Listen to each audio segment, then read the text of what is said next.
नमस्कार दोस्तों, पानी पे क्या असर पड़ता है के बारे में बात करेंगे। आज हम लोग अग्निहोत्र का और एक वैज्ञानिक रिसर्च प्रकाशित हुआ था Indian journal of traditional knowledge जनवरी 2015 में। जैसे आप देख रहे हैं का शीर्षक है इफेक्ट ऑफ अग्निहोत्र energy field on water purification. आप ऑनलाइन जाके ये इंटरनेट पे सर्च करेंगे तो आपको ये मिल जाएगा। इसके प्रकाशक है Ulrich Berg, president German association of Homa therapy, Shailendra Sharma, principal AIMS college Damoh Madhya Pradesh. तो ये जो परीक्षण किया गया था अग्निहोत्र हवन पे, ये कॉपर के पिरामिड में हवन तो बहुत प्रकार के होते हैं, लेकिन ये एक सुबह शाम सूर्योदय और सूर्यास्त के टाइम में के बारे में करना होता है। उसका रिजल्ट जो आया वो आपके सामने प्रस्तुत करेंगे। जैसा कि हम सबको मालूम है, हवन हमारी वैदिक परंपरा से चला हुआ है। पहले ऋषि मुनि बहुत करते थे, लेकिन आजकल ये कम हो गया है क्योंकि हम पाश्चात्य संस्कृति में ज्यादा विश्वास करने लगे हैं। और पाश्चात्य जो संस्कृति वाले हैं,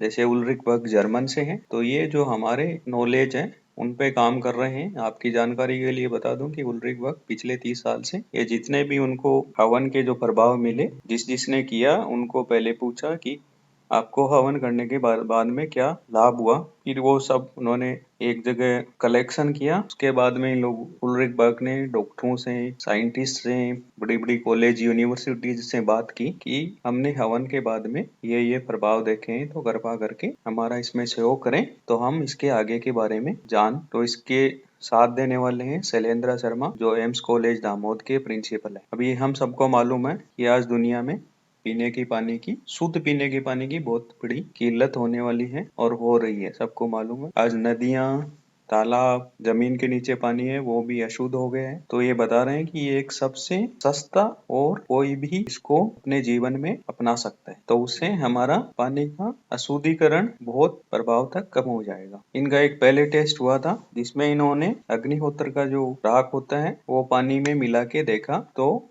ये एक इन्होंने जर्नल प्रकाशित किया था। उसके आगे चल के हम लोग बात करेंगे, लेकिन जो अभी वाला जर्नल है उसमें इन्होंने राख नहीं मिलाया, खाली पानी बोतल में भर के हवन के पास में रख दिया। और दूसरा किया था कि यदि खुला बोतल रखेंगे तो उसमें धुआं भी अंदर जा सकता है और उसका भी एक केमिकल रिएक्शन हो सकता है, तो हो सकता है पानी शुद्ध हो सकता है। लेकिन उन्होंने इसके साथ में एक और किया जिसमें बोतल को स्टील के, तांबे के और एल्युमिनियम के कंटेनर में डाल के ऊपर से बंद कर दिया, जिससे कि कोई भी प्रकार का बाहरी तत्व पानी में नहीं मिले। जो पानी लाया गया था वो वैसा का वैसा रहे और उसके बाद में क्या परिणाम मिले। तो ये तो मैंने बताया था कि ये पानी को कैसे शुद्ध करता है। इसमें इन लोगों ने एक और रखा था जिसमें इन्होंने 2 जगह अपने बीज लिए और उनको एक अग्निहोत्र वातावरण में रखा, एक बिना अग्निहोत्र वातावरण में रखा, और उनका जो उगाव होता है उसको देखा। तो जो अग्निहोत्र वातावरण में था उसमें उगाव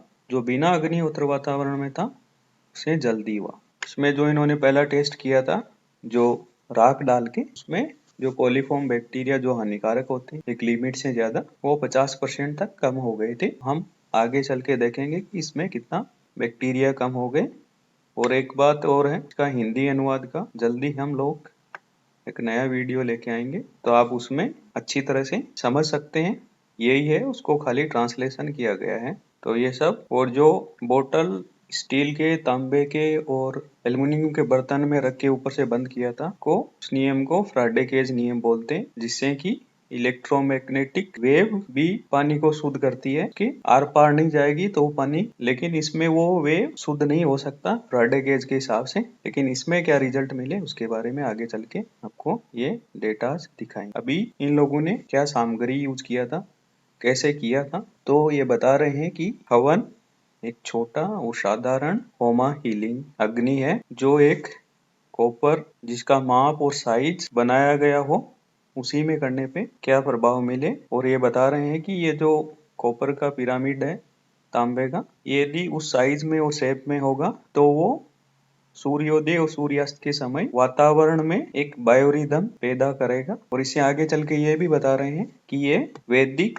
साइंस ऑफ बायो एनर्जी, दवाइयाँ, कृषि, क्लाइमेट इंजीनियरिंग तक को हमारे ऋषि मुनियों को मालूम था। ये ज्ञान तो बहुत पहले से था, क्योंकि ये ज्ञान हवन का जो है वो ऋग्वेदा में भी बताया गया है। तो वेद तो हमारे बहुत साल पुराने हैं, लेकिन इसमें जो इन लोगों ने बहुत सालों तक काम करके एक माप और आकार निकाला तांबे का पिरामिड का, उसमें बहुत अच्छे रिजल्ट्स मिले। और वो रिजल्ट न केवल इंडिया में, ऑस्ट्रेलिया में, जर्मन में, Peru, Ecuador, Brazil, Poland, America तक मिले और सब जगह मिले। तो इसको जो पुनर्जीवित करने वाले महाराज थे, उनका नाम गजानन महाराज था। वो अक्कलकोट से थे, महाराष्ट्र में। आज भी वहाँ पे उनका एक मंदिर है और उसको संभालने वाले का नाम है डॉक्टर पुरुषोत्तम। आप उनके भी वीडियो देख सकते हैं इंटरनेट पे, यूट्यूब पे, फेसबुक पे, लेकिन उनके ज्यादातर वीडियोज अंग्रेजी में, हिंदी में भी आपको मिलेंगे। और इसके बाद में इनके शिष्य थे श्री वसंत परनाज पे। वो बाहर विदेशों में गए, इंडिया में भी उनके दो शिष्य थे, एक ने इंडिया में काम किया, एक विदेशों में गए। तो श्री वसंत जी करीबन 40 साल तक बाहर ही रहे। और फिर जो जैसा मैंने बताया था कि उल्रिक बर्ग और ब्रूस जॉनसन ने 2009 में जो पूरी दुनिया से इनको जो भी संवाद मिले थे लोगों से कि उनको क्या फायदा हुआ, उनको सबको एक जगह वेबसाइट बनाया। वेबसाइट्स भी है, आगे चल के हम उसके बारे में भी बात करेंगे।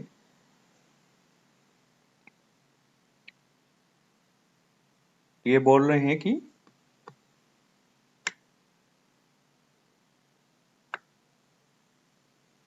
जो हमारे वेद हैं उनमें सूर्य ते को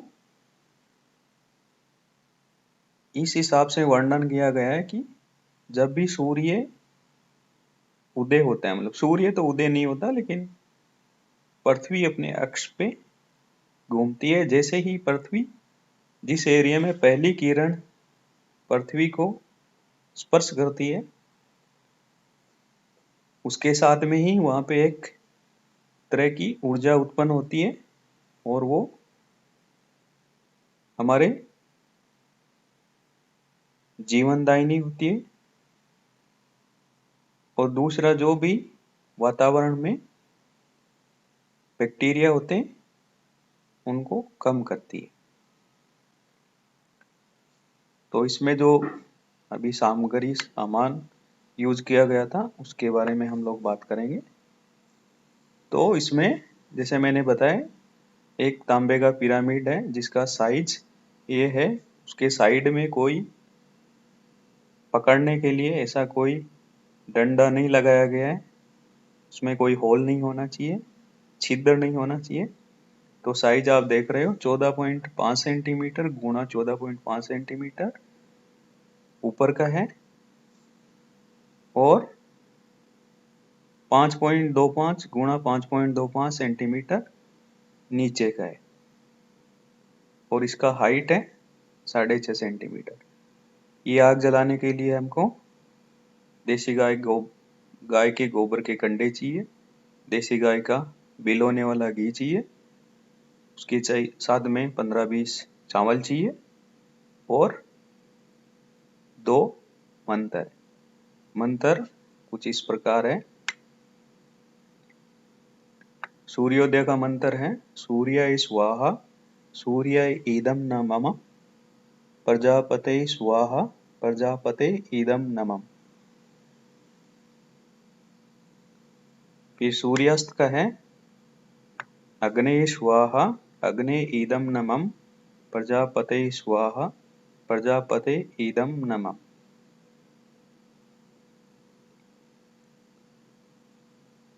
तो इसमें प्रजापते स्वाहा प्रजापते इदं न मम, ये सुबह में भी होगा, शाम में भी होगा।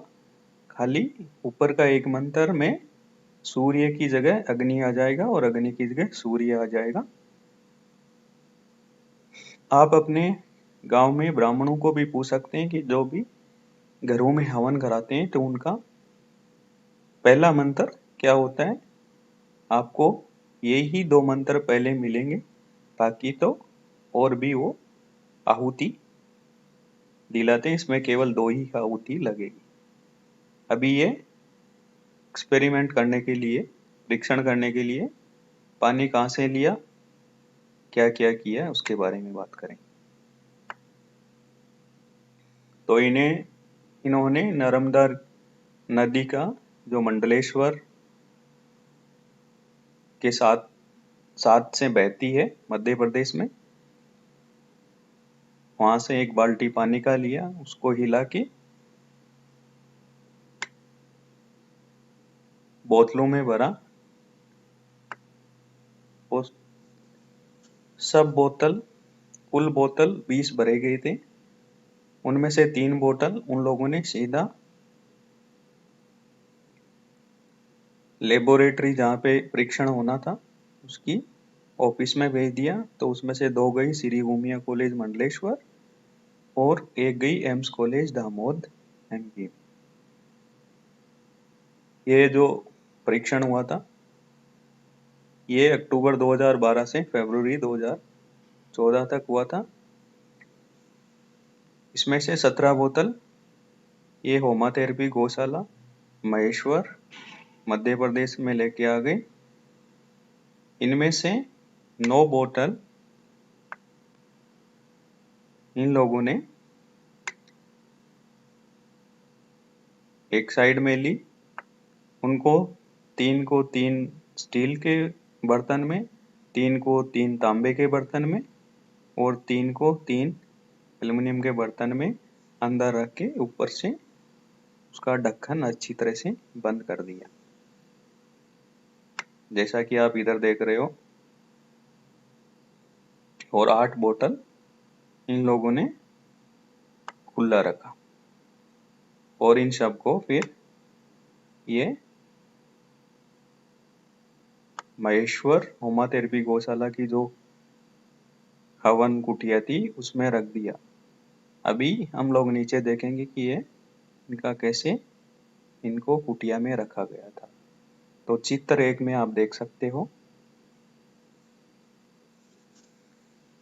दाईं साइड में आपको 3 ये कॉपर के पिरामिड दिख रहे हैं, एक आपको घड़ी दिख रही है और बाकी 9 तांबे के, स्टील के और पीछे कॉपर और एल्युमिनियम का बर्तन दिख रहे हैं। फिर उसके नीचे 3 बोतल हमको दाईं साइड में, फिर बीच में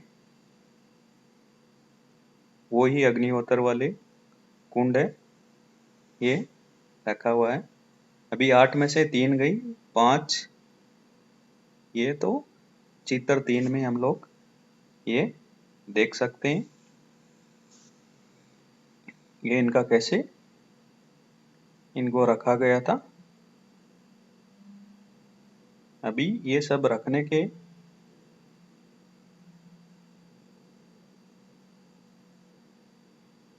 बाद में यहाँ पे इन लोगों ने इसके साथ में ही वहाँ का तापमान भी नापा। तो हवन कुटिया थी और जहाँ पे इन्होंने जो कंट्रोल सैंपल वाली 3 बोतल रखी थी, 5 दिन हवन के पास में रखने के बाद में ये लोग इनको लेबोरेटरी में लेके गए, जहाँ पे इन लोगों ने dissolved oxygen, DO, pH, chemical oxygen demand, COD, hardness, count of coliform bacteria use किया, का परीक्षण किया। और ये इन्होंने जो 2 स्टैंडर्ड मेथड अपनाए थे वो एपीएच और वेल्च थे। इनमें से ये कुछ परीक्षण ये साइट पे किए थे और ये नीचे वाले इन लोगों ने लेबोरेटरी में किए थे, क्योंकि इसके लिए स्पेशल मशीन्स चाहिए। तो ये रिजल्ट पे पहले ही इन लोगों ने बोतलों पे नंबर डाल दिया कि आगे चल के बोतलें इधर उधर मिक्स न हो जाए। अभी ये जो इनका अंक तालिका आएगा उसमें 3 रिप्लिकेशन किया गया है, हम लोग नीचे चित्र में देखेंगे। और 20 बोतल आपको बाईं साइड में और ऊपर में आपको 3-3 रिप्लिकेशन मिलेंगे। तो उनका क्या रिजल्ट आया वो हम लोग बात करेंगे।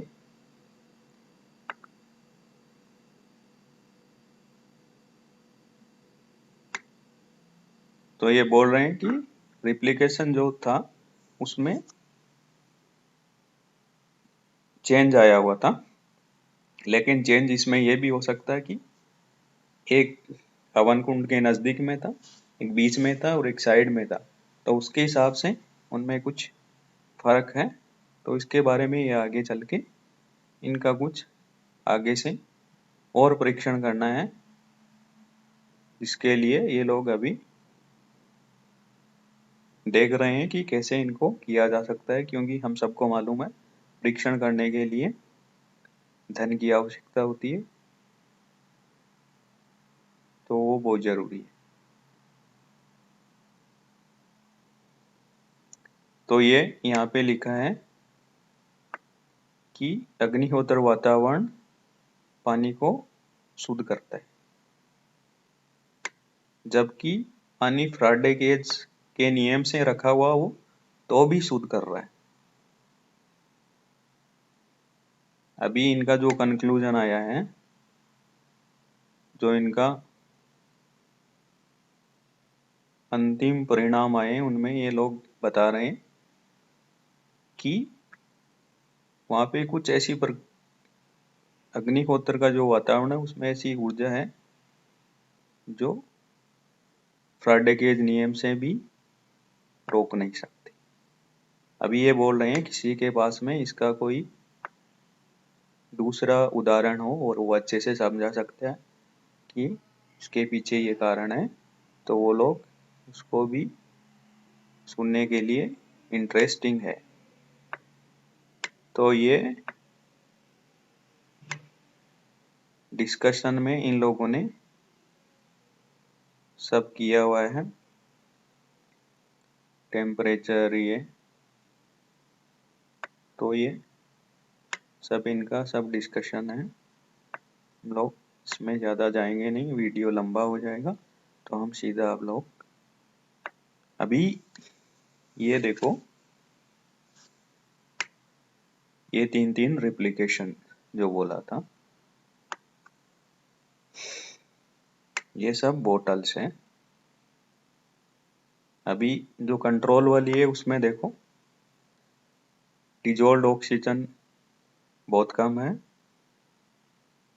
पीएच लेवल ज़्यादा है, केमिकल ऑक्सीजन डिमांड भी ज़्यादा है, हार्डनेस भी ज़्यादा है और कोलिफॉर्म बैक्टीरिया भी ज़्यादा है। इनका ये एवरेज है नीचे। और फिर जो बिना ढक्कन वाली बोतल थी, ये इनके रिजल्ट है। तो इसमें आप देख सकते हो कि नीचे से नीचे डिजोल्ड ऑक्सीजन है वो 6.6 है और ज़्यादा से ज़्यादा इनका है 12.4। तो देखो ये डिजोल्ड ऑक्सीजन बढ़ गया, जो पानी में रहने वाले जीवों के लिए बहुत अच्छा है। पीएच नीचे से नीचे इनका आ गया 6.2 आ गया और ऊपर से ऊपर इनका आ गया 7.9। तो ये एक पीने की पानी की रेंज में आ जाता है। पीने के पानी की रेंज 7 से 7.8 होती है, तो ये उसके बराबर में आ गया है।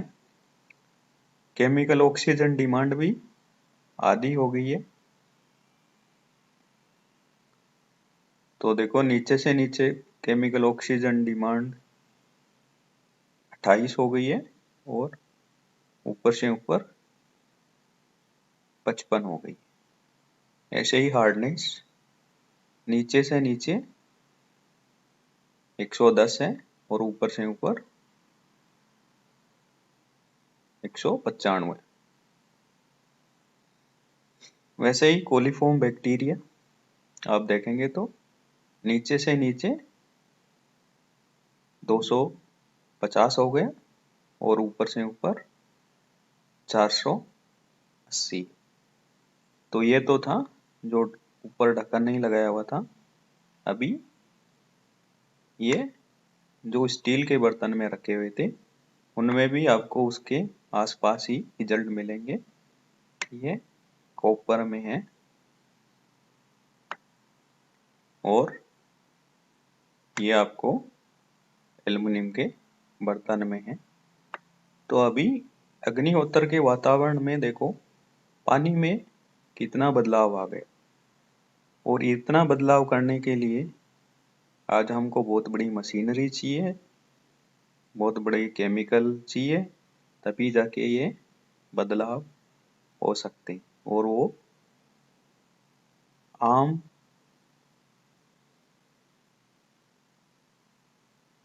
इंसान नहीं कर सकता, क्योंकि वो महंगी तकनीकी है। अभी ये सब टेम्परेचर मेटल कंटेनर इन पे ये सब बात कर रहे हैं, ये इनका सबका ओपनर। अभी ये बोल रहे हैं कि जो अभी इन लोगों ने मेटल कंटेनर्स लिए थे उसकी जगह फ्राइडे केज के लिए ये लोग बोल रहे हैं कि हमको आगे चल के 1 सेंटीमीटर का मोटाई वाला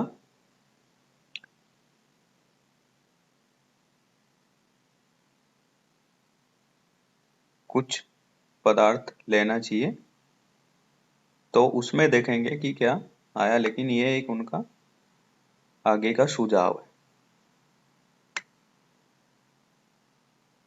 तो ये बोल रहे हैं कि ये जो अभी वर्तमान की जो इनका परीक्षण था, ये पानी की प्रदूषण की समस्या को बहुत हद तक ठीक कर सकता है। और इन लोगों ने फिर इसकी एक कैसे कैसे उनको दूसरा नया रिसर्च कर सकते हैं उसके बारे में इन लोगों ने ये एक अपना सुझाव दिया है। अभी जो ऊपर हमने देखा था उसमें आपको खाली नंबर्स मिले थे कि कंट्रोल में कितना था और बाकी वाले में कितना था। अभी ये सब इन लोगों ने एवरेज लिया है और ये इसका परसेंटेज में प्रतिशत में बताया है। तो आप देख लो प्रतिशत, अभी आपको प्रतिशत डिजोल्ड ऑक्सीजन में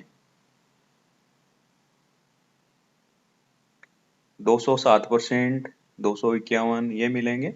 तो ये बहुत अच्छी बात है, क्योंकि डिजोल्ड ऑक्सीजन पानी में जितनी ज़्यादा होगी वो पानी के जीवों के लिए बहुत बढ़िया चीज़ है।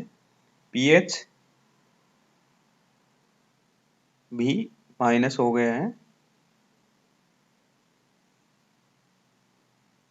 और COD ये सब इसका परसेंटेज बदल गया है। तो आप ये किसी को भी ये दिखा सकते हैं कि ये जो पानी पे जो अपने लेबोरेटरीज है जहाँ पे हम लोग अपना पानी चेक करवाते हैं उसको पूछेंगे तो आपको डिटेल में वो बता देंगे। नहीं तो आगे चल के हम लोग उस पर एक डिटेल में बात करेंगे। तो ये से सब उनके सुझाव हैं, आगे चल के क्या करना है कैसे करना है। तो ये सब इनके सुझाव हैं। ये भी सब सुझाव हैं कि हम लोग आगे के चल के माइक्रोबायोलॉजी को उनको देखने देंगे कि ये क्या कौन सा ऐसा माइक्रो ऑर्गेनिज्म है जो पानी में होता है लेकिन उसको पुनर्जीवित करना पड़ता है। और पुनर्जीवित करने के लिए अग्निहोत्र उसको पुनर्जीवित करता है बगैर किसी केमिकल के। ये बहुत अच्छी बात है। ये कौन सी ऊर्जा है, प्राण है, कौन सा है, उसके बारे में बात कर रहे हैं। फिर जो ऑथर है उसने सबको धन्यवाद दिया 5 फोल्ड पथ मिशन, जिसने अपनी अग्निहोत्र कुटिया में गौशाला में ये पानी रखा था। उमिया कॉलेज और एम्स कॉलेज को जिन्होंने ये टेस्ट किए थे और आगे चल के हम लोग ये इसके सपोर्टिंग डॉक्यूमेंट्स हैं, इन पे भी हम लोग आगे बात करेंगे। एक बार बोलिए जय सत्य सनातन धर्म की जय हो। कृपा करके बेल आइकॉन प्रेस करें, सब्सक्राइब करें और अपने मित्रों के साथ में शेयर करें और अपने घर पे अग्निहोत्र करके करें, जिससे कि हमारा पानी शुद्ध हो गए। आगे वाले वीडियो में हम उसका वातावरण पे, हवा पे बात करेंगे तो कैसे शुद्ध होती है। उससे आप मेरा जो अनुभव है उसके हिसाब से 50% बीमारियां खाली हवन से खत्म हो जाएगी, जो मौसमी बीमारियां होती है और किसी को एलर्जी है तो। धन्यवाद दोस्तों। तो कृपा करके शेयर करें, सब्सक्राइब करें और अपने मित्रों के साथ में शेयर